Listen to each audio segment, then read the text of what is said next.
Boa noite a todos, irmãos e irmãs, que mesmo estando cada um em sua casa, estamos unidos pelo mesmo ideal. Então, elevando nosso pensamento a Deus, a Jesus, pedimos proteção para o mundo espiritual, também para o mentor da nossa casa espírita, Lar Nogueira, para que possamos fazer mais uma etapa do nosso Evangelho do Lar. Hoje, do capítulo 23, Moral Estranha, o item 15. Não vim trazer a paz, mas sim a divisão.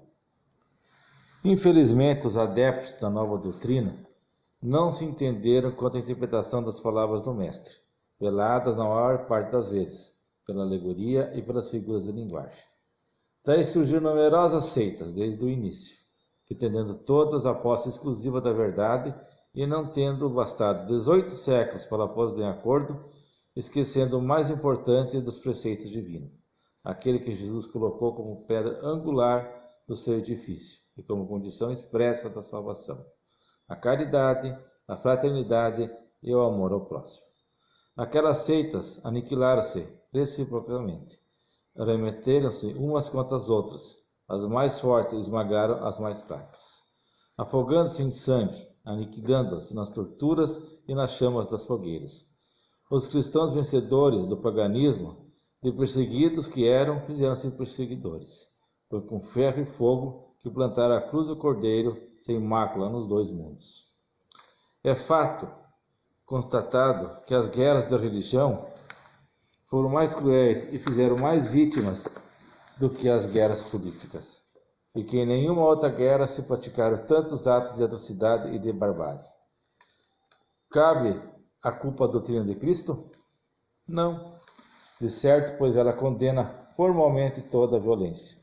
Disse ele alguma vez a seus discípulos: Ide, matai, massacrai, queimai os que não creem como vós? Não, o que ao contrário ele disse foi: todos os homens são irmãos e Deus é soberanamente misericordioso.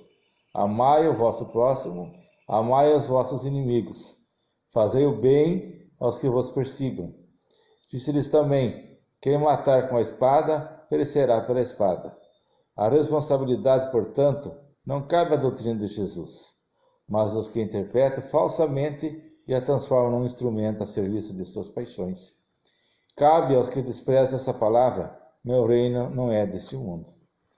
Em sua profunda sabedoria, Jesus previa que ia acontecer, mas essas coisas eram inevitáveis, porque decorriam da própria inferioridade da natureza humana, que não podia transformar-se repentinamente.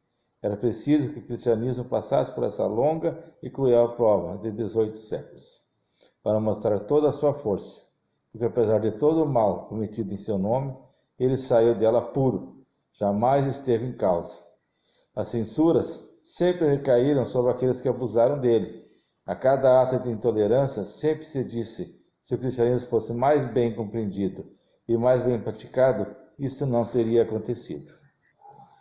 Bem, meus irmãos, até hoje ainda vimos a intolerância religiosa como uma chaga a ser extirpada. Mas, segundo a palavra de Cristo, isso deve ser feito com amor e tolerância. Nunca esqueceis dos mais importantes preceitos divinos: a caridade, a fraternidade e o amor ao próximo. Tanto aqui nesse mundo como no mundo espiritual, se querem pôr a verdade a ferro e fogo, usando o nome do Senhor, e o que devemos fazer é simplesmente seguir o seu exemplo. Não precisamos fazer lutas, praticar intolerância e achar que aquele que não tem a nossa mesma fé, o nosso mesmo pensamento, está errado. Como disse, quem matar com a espada, perecerá por ela.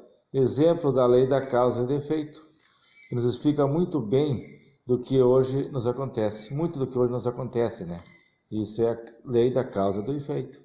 Quem pela espada ferir, por ela será perecido. Jesus, sabendo de nossas fraquezas e inferioridade, previa que isso poderia acontecer, que não iríamos nos transformar repentinamente. Mesmo tanto mal feito em nome de Jesus, ele continua puro, como ainda vemos nos dias de hoje, sempre alguns homens cometendo atrocidades e usando seu nome como desculpa. Por isso posso repetir: não precisamos de guerra, de lutas, Não precisamos ser intolerantes, basta seguirmos o exemplo, as palavras que Jesus nos deixou, e também seus exemplos, seguindo ele, como já disse o nosso grande palestrante, como modelo e como guia, não é aquele modelo de quadro, aquele modelo a ser seguido, seguir essas palavras, seguir os seus exemplos, não condenando, não julgando, sermos pacienciosos, resignados, amar o próximo, amar a Deus, também rezar e amar nossos inimigos e fazer o bem a quem nos persegue. Tendo esses preceitos como base, a intolerância, um dia ela pode acabar. Basta nós seguirmos o que está escrito no nosso Evangelho, que o nosso Evangelho é o nosso manual. Por mais que nós tenhamos toda a lei divina gravada na nossa consciência, se a gente não consegue buscar ela lá, a gente pode buscar nas páginas do nosso Evangelho. Através dele, por isso que nós sempre pedimos que o mundo espiritual interfira em nós dentro que aumente a nossa capacidade de entendimento, para que possamos entender o que está escrito nas entrelinhas da palavra, tirar daquela palavra fria, aquilo que a gente pode usar no nosso dia a dia. Isso eu vejo como o mais importante da nossa lição do Evangelho. Então, para poder dar o encerramento, meus irmãos, vamos fazer então os pedidos, como eternos pedintes somos, mas Deus nos compreende. Vamos pedir por todos os nossos familiares, por nossos amigos que estão enfermos, também por os enfermos, amigos e familiares dos outros, que todo mundo é um amor de alguém. Vamos pedir pela saúde da nossa cidade, vamos pedir pela saúde do nosso país, pela saúde no mundo, pela paz em todos os povos. Vamos pedir para nossos irmãos refugiados, que também tanto sofrem, e muito mais ainda nessa época de pandemia. Nossos irmãos carcerados, que erraram perante a lei de Deus, erraram também perante a lei dos homens, que consigam ter um alento, um calor nos seus corações, que alguma semente de Cristo possa ser plantada neles.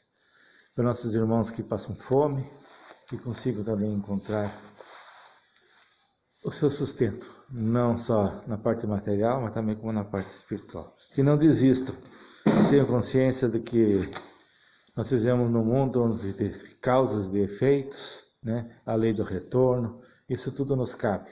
Não cabe só alguns, cabem a todos nós. Então, aproveitando ainda, vamos pedir pela purificação das águas que nos acompanham aqui nas nossas casas, ou que estão em algum lugar onde nós as deixamos, que nelas sejam postas aquele remédio que nos é necessário para a cura dos nossos males do espírito e também do nosso corpo físico. E uma boa noite a todos, e que assim seja.